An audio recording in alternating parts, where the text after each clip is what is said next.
விவாதங்கள். ஒரே நேரத்தில் பல இடங்களில் இருந்து பல மனிதர்கள் பல மொழிகளில் கேட்டால் அதை கேட்கும் சக்தி அல்லாஹுக்கு மட்டும் உரியது என்று சொல்கிறீர்கள். இது எந்த ஆயத்தில் சொல்லப்பட்டிருக்கிறது அல்லது எந்த ஹதீஸில் சொல்லப்பட்டிருக்கிறது? எங்கிருந்து அழைத்தாலும், எத்தனை பேர் அழைத்தாலும், எப்படி அழைத்தாலும், எந்த மொழியில் அழைத்தாலும், உள்ளத்தால் அழைத்தாலும் அல்லாஹ்வுக்கு மட்டுமே அதை கேட்டு பதிலளிக்கிற ஆற்றல் உண்டுன்னு சொன்னீங்களே, அதுக்கு என்ன ஆதாரம்னு கேட்கிறார். உங்களுக்கு நம்மள எங்க கொண்டு போறாங்க? அதுல நம்பிக்கை இல்ல. அல்லாஹ்வுக்கு அனைத்து ஆற்றலும் இருக்கிறது என்பதில் உங்களுக்கு சந்தேகம். எதுல சந்தேகம் இல்ல, ஒரு ஆதாரம். அப்படிதான் சிறுக்கையினை இணை கற்பிக்க ஓடியவர்களை எல்லாம் அல்லாஹ் இப்படித்தான் அல்லாஹ் மறுக்கக்கூடியவர்கள் ஆக்கி விடுவான். இன்னைக்கு பாக்குறோம். எதுக்கு ஆதாரம் கேட்கிறாங்கன்னு பாத்துக்கிறங்க. ஒரு வசனத்தை சொல்ற, அதை நான் புரிந்து கொள்ற விதத்துல எல்லா கோளாறு வருதுங்க. எதை எதை எப்படி எப்படி புரிஞ்சுக்கணும்னு வந்தா இஸ்லாம் மாதிரி ஒரு தெளிவான மார்க்கம் கிடையாது. இன்னைக்கு சமாதி வழிபாட்டில் மூழ்கி இருந்த மக்கள் கூட்டம் கூட்டமாக திரும்பி வந்தார்கள். இந்த ஜீரோவில் இருந்துதான் இந்த தௌஹீத் தமிழகத்தில் வளர்ந்திருக்கிறது.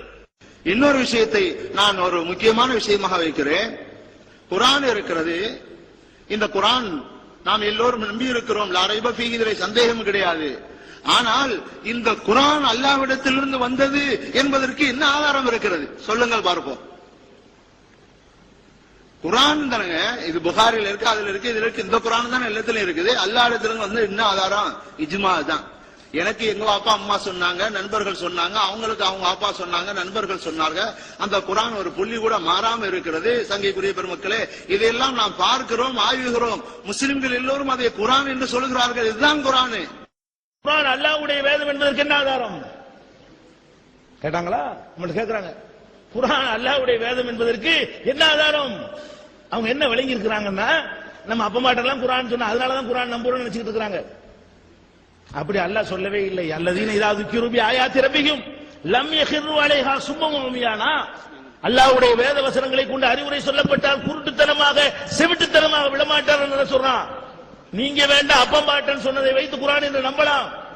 நாங்கள் அதை அல்லாஹ்வுடைய வேதம் என்று எப்படி நம்புகிறோம் தெரியுமா? அதை வரிக்கு வரி ஆய்வு செய்து எந்த காஃபிர் வந்து கேட்டாலும் இது மனுஷ சொல்லி இல்ல அல்லாஹ்வுடைய சொல்லி என்று நிரூபிக்கிற வகையில நாங்கள் வேதம் என்று நம்புகிறோம்.